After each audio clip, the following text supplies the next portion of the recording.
All right, my English teacher friends. So in this video, I have a follow-up video. It's video number 2 in the Art of Styling sentence series. And for today, we're going to take a look at patterns 6 through 10. My anchor text for this is a book entitled The Art of Styling Sentences, 20 Patterns for Success, 3rd edition. And the authors are Marie L. Waddel, Robert M. Esch, and Roberta R. Walker. And they suggest that there's 20 different ways to pattern a sentence. And what I'm going to do in this video is go over patterns 6 through 10. If you want to start from the beginning, just get in the YouTube channel and backtrack to 1 through 5. And I'll tell you the impetus for this. I am an AP Language and AP Literature teacher, have been for 22 years, and I bang my head against the proverbial wall each year because that elusive sophistication point is so hard to get. So I know last year it was like 1 in 870 test takers earned that elusive 6 point. And it's not just about scoring well on an exam. I teach on-level classes 9 through 12 at my district as well. And I noticed that struggling and emerging writers typically over-rely on independent clauses and short, simple declarative sentences. So to break that droning rhythm of da-dot, da-dot, da-dot, da-dot, da-dot, da-dot, students need to learn these 20 patterns. So what I'm going to do in this video is, as I've already alluded to, show you patterns 6 through 10. It's kind of like a little maze. Just sit back. I'll guide you through it. I Bob Ross the whole thing for you so you can play this video and just kind of rock and roll with me, and I'll teach the lesson for you. If you haven't already, please subscribe to my new YouTube channel. It's entitled Kristian Kuhn, the Bob Ross of Composition. Please feel free to spread some love and hit that like button and leave me some comments as well with regards to the good, the bad, the ugly with regards to my teaching. So kind of as a precursor to this, I got to talk about Strunk and White's Write It Right. So as many of you know that are familiar with my work, I use Strunk and White's Write It Right often in my class, and I use it kind of as my anchor text to teach the basics of grammar, punctuation, syntax. If you are new to sentence patterning and your kids are not masters of grammar, punctuation, syntax, you probably want to backtrack even further and look at my Strunk and White video series, in which students will learn the art of the comma, the colon, the dash, the semicolon, the ellipses, all those rules, because in order to do patterns, you have to know the rules. So what I've done to make life simple is I've put a free PDF in the link below the video description. You can download that. And again, in my YouTube channel, I have many of gamified lessons, many just straight up pedantic lessons on grammar, punctuation, syntax. And also, to double allude, I mentioned that I've Bob Rossed my instruction. Here's what I mean by that.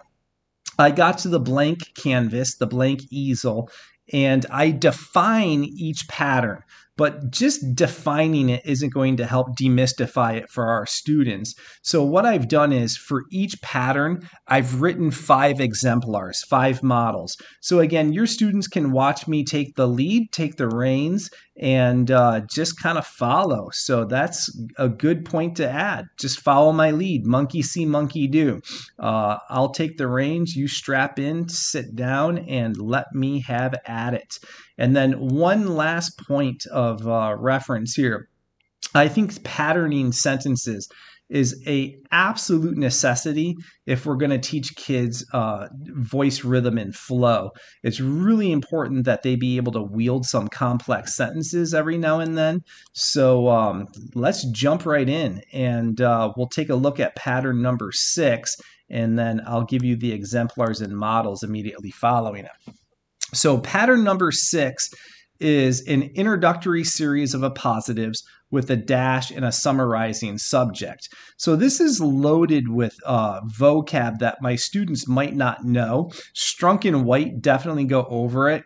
But what I do when I throw up this definition is I have them go Google bombing, and I have them type in definition, appositive, definition, summarizing subject, and then we just kind of brainstorm what it is and talk about it as a class before we see the particular examples. So in a way, we just unpack it, right? We just kind of unpack the definition, verbalize it, and then they will see it live in action. So here's my first sentence. The woe begone, broken, destitute, penny broke, seemingly godless, each found their way to the church in search of salvation. Well, that nicely defines the pattern. That should elucidate things for students. But just to really shore it up, really demystify it so that the eureka light bulb illumines over their heads, I've done it a second, a third, a fourth, and a fifth time. Ego-driven, pompous, conceited, downright arrogant, all reasons that led to his firing. So this is a really nice sentence, especially in argumentation. I can see it being used in synthesis, argument, persuasion, even research. It can even come into play for creative writing as well. So here's number 3. Hindus and Christians, Islams, Jews, Buddhists, all believe in the concept of a higher power. So clearly, in all 3 exemplars so far, students need to befriend the dash, and then I always teach my students to use the Oxford comma. So like in this example, we have Hindus, Christians, Islams, Jews, Buddhists. 5 things. I always tell them to subtract 1 so that they get the Oxford comma in there. So you would use 4 commas for this, right? All right, next one. Smash up, crash up derbies, chainsaw art sculptures, axe hurling, and 3-legged horse racing. These are all a few of the events at my county fair. So same pattern, just changing up the topic and going about it the exact same way. So in this one as well, we're going to use the Oxford comma and the dash in that enumerated approach. Last one. Bob Ross, Mr. Rogers, Steve Irwin, all examples of contemporary saints, in my humble opinion. So at this stage of the game, if your students are following along with me, stop and practice pattern 6 by writing 5 original sentences. Teacher, you might want to write a few yourself just to really crack the nut on this one and make it perfectly crystalline clear how to do it. So moving forward, pattern 7, an internal series of appositives or modifiers enclosed by a pair of dashes or parentheses. Again, we Google bomb that, have a discussion about it, and then boom, show it 5 times. Bob Ross it 5 times. So here's pattern number 7, example number 1. The requisite idiosyncrasies of an English teacher: connoisseur of coffee, wearer of Birkenstocks with socks, teller of dad jokes, tendencies to digress. Mr. Kuhn possessed them all, right? So again, you're going to see here the absolute fundamental need for kids to know grammar, punctuation, and syntax, especially basic punctuation rules, in order to wield these patterns. Number 2, my favorite cheeses. Smoked Gouda, pepper jack, camembert, Velveeta go perfect with a simmering bowl of tomato soup, right? So you got Gouda, pepper jack, camembert, Velveeta, 4 things, 3 commas. You always subtract 1 with the exception of 2. When you list 2, you use 0 commas according to Strunk and White. All right, next one. Dozens of ceramic ornaments. Santa, Rudolph, igloos, North Pole penguins, elves, babies in mangers, hung from the ornately decorated tree. Right? Very cool sentence. Very similar to pattern 6. Many of the youth sports kids dabble with, Little League baseball, lacrosse, YMCA basketball, Kiwanis bowling, help prepare kids for real-world situations. So the use of the parenthetical, you don't have to use a double dash always. You can just kind of enclose it with parenthetical statements, parentheses, and avoid the double dash. So it's kind of writer choice. They have to know what their intent is and what they're trying to convey and proceed accordingly. Last one for pattern number 7. The much despised pet peeves: walking slowly down the hallway, budging the lunch line, chewing while talking simultaneously, holding loud conversations, all got beneath my skin today. All right. So if you are patterning with me, sentence or pattern number 7, 5 original sentences. So for context, I should probably say this. We do 1 to 2 patterns a day. I teach on the block 86 minutes. I see my kids every other day. So depending on what we're doing in class, I'll either do 1 or 2 patterns and take, a good few classes to go over this because it's kind of complex and it takes a little bit of while before you begin to see this transfer over into the kids' writings. You got to practice it quite a bit. Pattern 7 has a 7A, and it's a variation with a single appositive, and it would look like this. A sweet taste, county fair cotton candy, reminded him of his youth. My current job, working at the hardware store, is getting old. So just simple parenthetical statements work for this one as well. Or you can use the parentheses. A common misconception that the earth is flat has actually been debunked numerous times.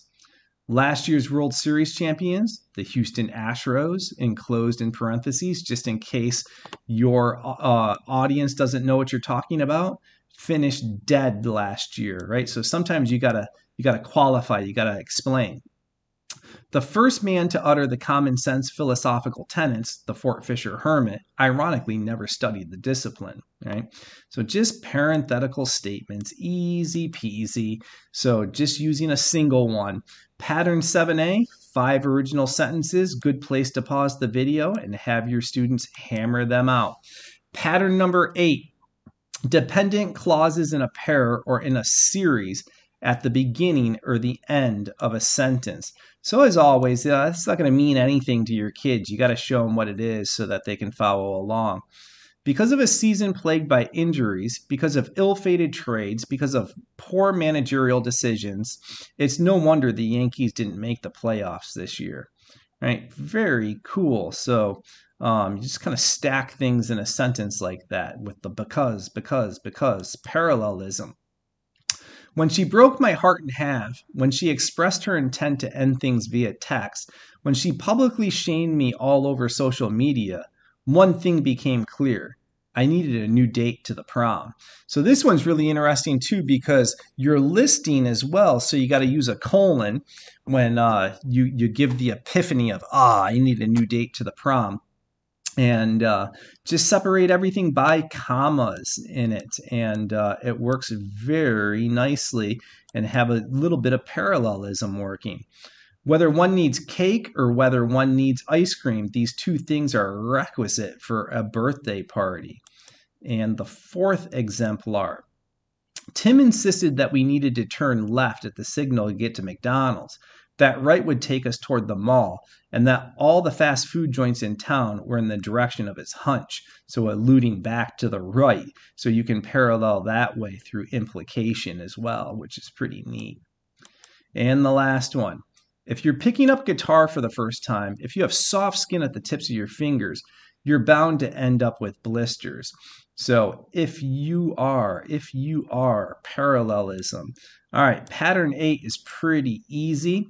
So have your kids give it a whirl with 5 original sentences of their own. What's actually pretty cool, I know a lot of teachers love this, are gallery walks. I usually just have my students write these on their Chromebooks. All of my students have Chromebooks, and they leave them on their desk, and we just walk around desk to desk and take a look and correct and comment and see what is. So pattern 9, continuing. Repetition of a key term. Use the dash or comma before the repetition. Number 1, Mr. Rogers was a good Samaritan. A Samaritan to the sick and poor, a Samaritan to the unseen and invisible. So again, pattern. What's the pattern? He was a beast at the plate, a beast at smashing home runs over the fence, even a beast at fielding and stealing bases. Sentence 3 is going to follow the same pattern. As a child in the 1990s, I grew up on Seattle grunge music, the purest and best music to come out of my generation. So get a little twisted there, switch it up, comma, dash, right? Voice, rhythm, flow. Love is what is needed. Love of neighbor, love of friend, love of foe, not all of this hatred in the world, right? So students just model after me. My father is a different breed of animal, a breed with a crazy work ethic and unshakable discipline. So just some repetition in there for emphasis. Again, great sentences for any of the expository modes. So pattern 9, give it a try with 5 of your own. And then last but not least, we get to pattern number 10, an emphatic appositive at end after a colon. So again, this is why students need to get into Strunk and White, because a lot of kids, and I read a lot of AP papers, and very seldom do kids use colons and semicolons and dashes. A lot of comma splices in there, even though they're AP students, which is unfortunate, but it is what it is. So to really get kids to master that, get into Strunk and White. So here's pattern number 10, exemplar number 1. Anyone willing to travel by air these days can expect 2 things, right? We're listing, so we're going to use a colon. Long delays and terrible customer service. When you list 2 things, you do not need a comma. Both novelists have something in common. Colon, because we're listing. The desire to win the Pulitzer and get to the top of the New York Times bestseller list. And number 3 looks just like this. If you skip my class, you can expect the following: a few days of after-school detention plus a phone call to your parents, right? So they got to know that, when you list, you really should be using a colon, and it's easy to understand, easy to comprehend, but they're going to need a little pre-learning before this pattern. School lunches are a bit like rainy days, colon, unnecessarily soggy and a tad bit cold. And then the last one, really to shore it up, 3 students are running for class president, Chad, Martha, Daniel. 3 students, 2 commas. All right, you know the routine here. For pattern 10, please write 5 sentences. So it's important, go slow. Give examples if kids aren't following, even with my exemplars and models. Teacher, get to the canvas, get to the easel, and draft a few with them. All right, that takes care of patterns 6 through 10. If you need to reach out to me for any reason, feel free, teachingwritingcoach@gmail.com. And I also have a web page, teachinghowtowrite.com. There are some freebies on there. I'm also a lead teacher for the National Writing Project, a lead contributor for NCTE. So to get a sense of my comings and goings and whatever PDs I'm offering throughout the calendar year, check that out. So NWP and I have teamed up quite a bit in the past couple of years to offer some really cool PD, some free, some for a nominal fee. So just head over to www.teachinghowtowrite.com. That's it for me. That's the end. I will bring you the following sentence patterns in 2 separate videos. I'll do 5 at a time. So I'll bring you 11 through 15 in a few days. Be well, take care, happy teaching, happy writing.